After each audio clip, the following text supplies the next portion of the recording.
Old School Automotive back again today, guys. I'm here again on the 2009 Ford Ranger. If you saw my last video about this one, you know what I predicted was next to go out, and I'm sure if you all know anything about cars, you know what was next too. So I decided to get ahead of the game and go ahead and change the fluid and filter. And so this video is to not show you how to do that. There's plenty of videos on YouTube to show you how to change a transmission fluid and filter on a 2009 Ford Ranger. This video is about the fact that that needs to be done. So when I was growing up, no one ever said anything about changing your transmission fluid. I mean, I had a grandfather that worked on cars for many years. He worked at the post office garage here in Pueblo, Colorado for many years. And he knew that transmission fluid needed changed. But it was widely lost there for a long time. And now the manufacturers have gone to stuff like no dipsticks, so you can't check your transmission fluid. And then you ask the dealer what's the deal with the transmission, and they'll give you a line that says something like, oh, it's a sealed system. It's lifetime fluid. You never need to change it.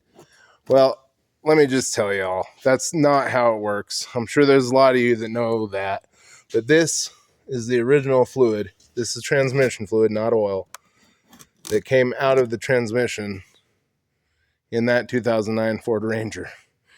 And not only does it look terrible, but there is nowhere near enough of it there. So hopefully that thing's all right. Anyway, I do believe I identified the leak as being the dipstick tube, so I'm going to go ahead and fix that. But that's not the point.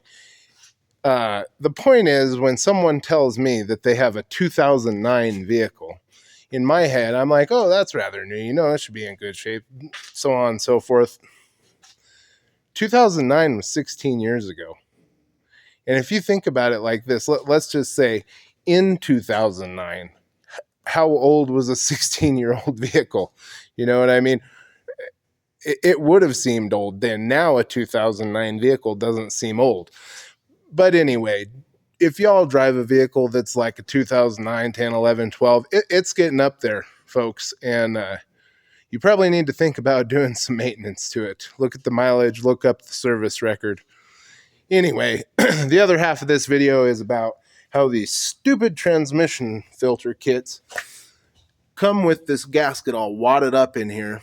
And then you try and put it on there and it won't go into the shape of your transmission pan, and it's flopping in the pan and out of the pan and getting dirty and pissing you off. And anyway, so what I've found to do is kind of lay the bolts in upside down like this and try and get that baby heated up real good, and then let it cool in the position you want it to be in. I can't say as to whether today this one's going to work as well as they usually do for me, because it is still not in the shape. I'm sure you can see a couple of those bolts are still sticking up and cockeyed a little bit there. But if you go to do this, especially if you're not experienced, you're going to want to do something with this gasket, or it's going to give you a hard time. Anyway, guys, like and share this video. Subscribe for me. See y'all next time.